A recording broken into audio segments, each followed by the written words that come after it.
Hello, fans of Simpleminds, the vinyl community on YouTube, and music lovers. Let's talk about Simpleminds today. Here's the first album from the band started in 1977 in Glasgow, Scotland. This album came out in 1979. Their first album, Life in a Day.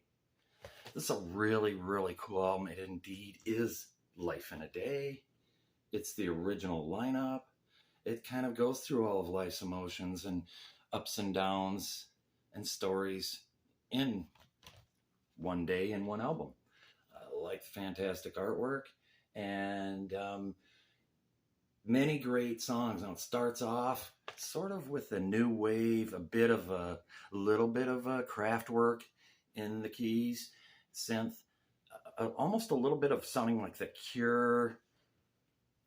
Maybe even a little bit of the Cars somewhere mixed in. Okay, Someone, then Life in a Day, Sad Affair, All for You, and Pleasantly Disturbed. Here it starts out really happy, fun, gets into a medium, and then there's a twist, a dark twist on side 2. Now that comes after Chelsea Girl on Wasteland. Then we go to Destiny and Murder Story. Murder Story is a hauntingly building song that becomes very frantic. Very cool. Like nothing else on this album. The songs before it kind of build to it. Wasteland has a carnival, wacky synth organ thing to it. By wacky, I mean wonderful. It fits the music. The vocals all across are superb. Super first album effort by young lads. Very energetic, outstanding Derek Forbes bass, all the way through. Very cool album. I'm going to keep it in the sleeve. That's what it looks like. Life in a Day. We have the first lineup. Charlie Burchill on guitars, violin, and vocals. Backup vocals, Derek Forbes. Bass, backup vocals. Phenomenal bass anytime you hear Derek Forbes. Brian McKee, drums. Michael McNeil, that's where the McNeil comes in. He was a longtime keyboard and backup vocalist. And of course, Jim Kerr, the singer.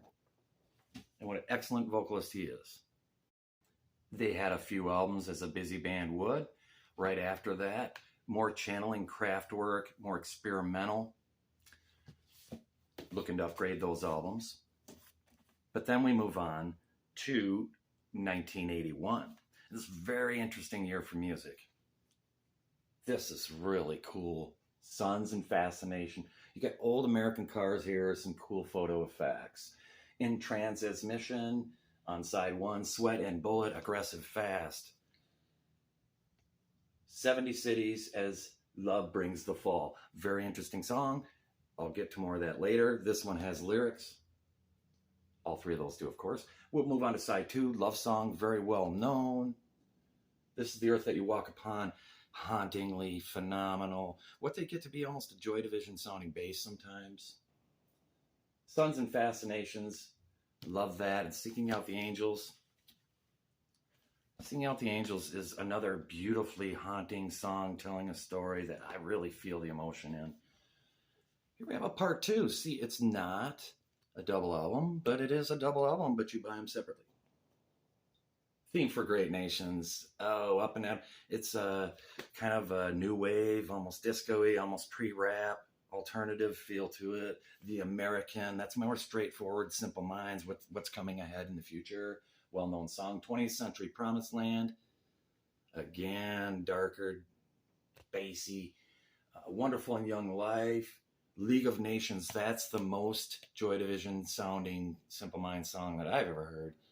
And they may have been influenced there a little bit. Careful in Career. Okay, wonderful advice and a very cool song. Sound in 70 Cities of often sampled, dancey version, instrumental version of what I was talking about here. The Tongue Twisters, 70 Cities as Love Brings the Fall. Okay, this is a part 1 and 2, kind of double album. Very cool themes. I love these colors. I love the artwork. I love the old American cars. It looks like a Cadillac here. It's at the airport. Maybe the Scottish lads were driven in a caddy limo back in the day. These are highly suggested. On to 1983, one of the early albums that I bought. Sparkle in the Rain, Scottish motif, cool artwork. You can see the track listing here. Very memorable, Up on the Catwalk, Book of Brilliant Things, Speed Your Love to Me, one of their best songs. Waterfront, low end bass. East at Easter. Side 1 especially, every song I love. Side 2, excellent. The Kick Inside of Me would be another highlight. One thing, very cool, very cool. This will mind boggle you, because it mind boggled me. I had this on my wall for years. Cool inner sleeve. Outstanding album.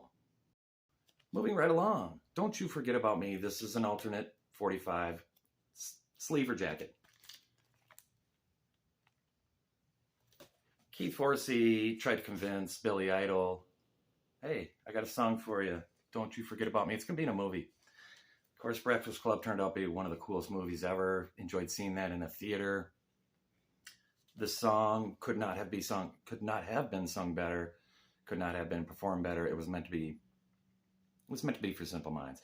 But Billy Idol acknowledges that and sings that live often on his sets. Does a good job too. It suits his voice.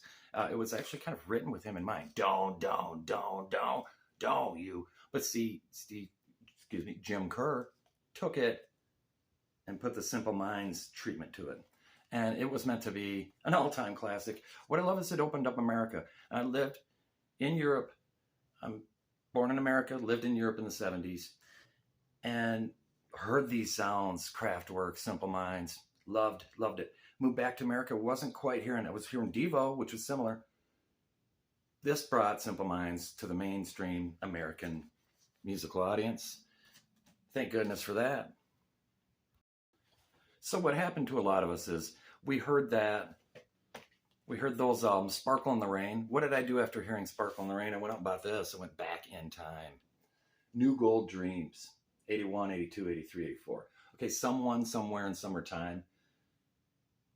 Phenomenal, as good as any song ever. Colors Flying Catherine Wheel. As a young kid, I didn't get it. I didn't really love that one. As I am now, and I love music and to play music, bass and guitar and whatnot. I love that song. It held the test of time. It has grown on me. So A++, which is followed by Promise You a Miracle.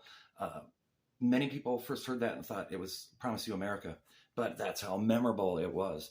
Promise You a Miracle might be one of their songs that is everything Simple Minds put together into one song. If you had to sample somebody, show somebody a sample of what this band is about, that might be a good place to start. Okay, Big Sleep, genius groove. Somebody Up There Likes You rounds off side 1. Let's go to side 2, New Gold Dreams, title track, glittering prize, emotionally beautiful song. The synth on that and the way he sings that. But let's go to Hunter and the Hunted, featuring Herbie Hancock, jazz phenom. Featured on this, does a solo at the end on the keys, on probably Hammond B3, C3, whatever it may be. It's music to my ears. It's unbelievably memorable. This is a great album. So I went back in time and got this. And that was many, many years ago, and I've tried to wear it out ever since. It still plays great, but it's held the test of time. Okay, let's get back in our groove, because after Don't You Forget About Me, or around that time, this with a live and kicking heavy MTV rotation for a wonderful video, feel-good video. What does the world need more now? Peace and feel-good music. We're all humans. Let's unite. If we were attacked by Jupiterites or Mars, watch all us humans unite together. Easier said than done. This band is one to unite people, though. Once Upon a Time, what a great way to start an album. What a great groove. I always love their synth. Here we have Mel Gaynor in the band. He joined the band the drummer here. Fantastic drummer when I saw him live. Outstanding. All the things she said, big hit. Ghost dancing, alive and kicking, feel the energy there. So this is a great album, Oh Jungle Land, and Sanctify Yourself and Come a Long, Long Way. This is the first concert I ever personally drove to. I'd been to Combat Rock. I'd been driven to concerts because I wasn't old enough to drive. But when I was old enough to drive, the first one I ever went to, and I'll show the concert ticket, believe it or not, for $14 that I bought for this show. When Jim Kerr sang Sanctify Yourself, he would shake hands and you would feel the energy. I was front row. I shook Jim Kerr's hand during Sanctify Yourself. My 16-year-old young man version of me remembers it to this day, and it was a poignant thing. I could feel the energy of this intensely amazing singer, and the band, phenomenal, stellar, doesn't even describe how good they were. Shrebeck was the opener. They always had a good opening band with them too. So this is, America knows this one. They were always big in Europe, it seems like, or well known and well respected. Here is said ticket from 1985. What a great show it was. Orpheum Theater is a wonderful place, still existing. I saw the Cult there. I've seen so many bands at the Orpheum. It's an old classic theater, and the acoustics, phenomenal. And who doesn't love a $14 concert? Those were the days. Street Fighting Years was the follow-up. 1989, there's some greatest hits and different albums in between some of these. But speaking of vinyl, that's what I prefer.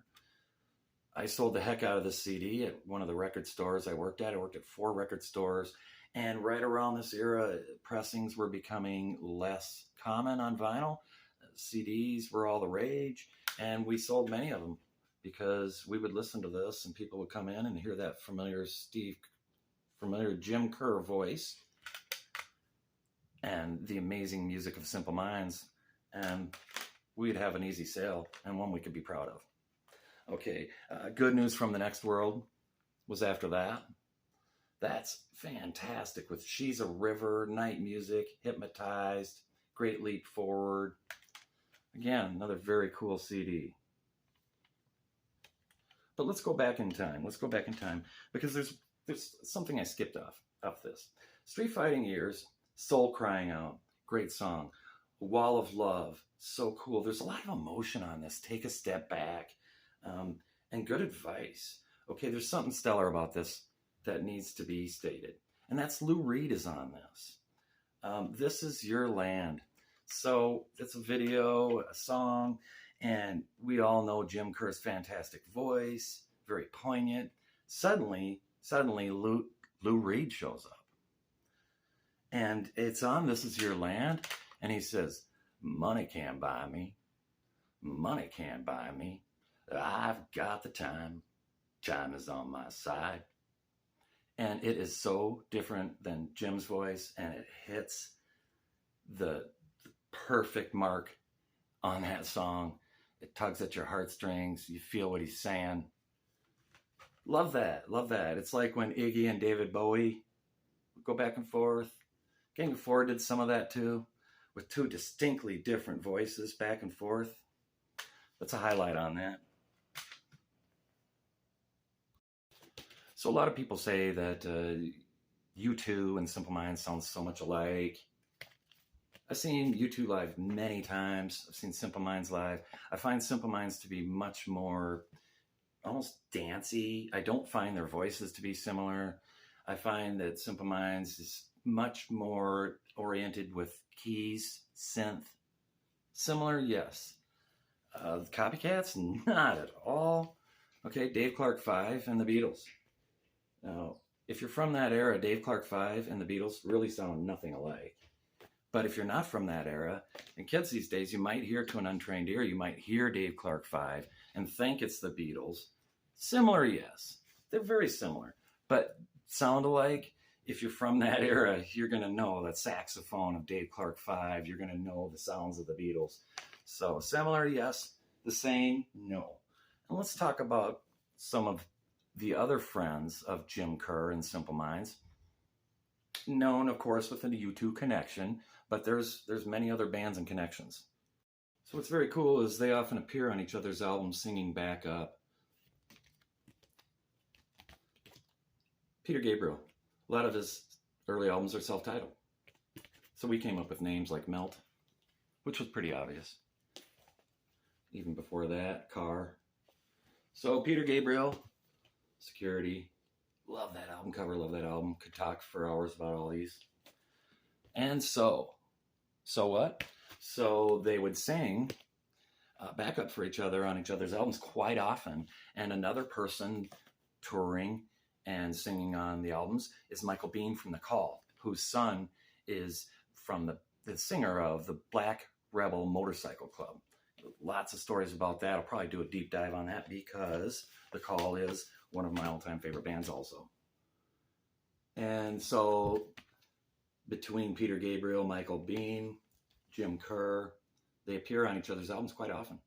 It's a very cool thing as they were touring together. This is the debut album from The Call. I've always been intrigued by the double exposure subway picture there, and intrigued by The Call because they're a great band, American band. They were Peter Gabriel's favorite American band, he used to say.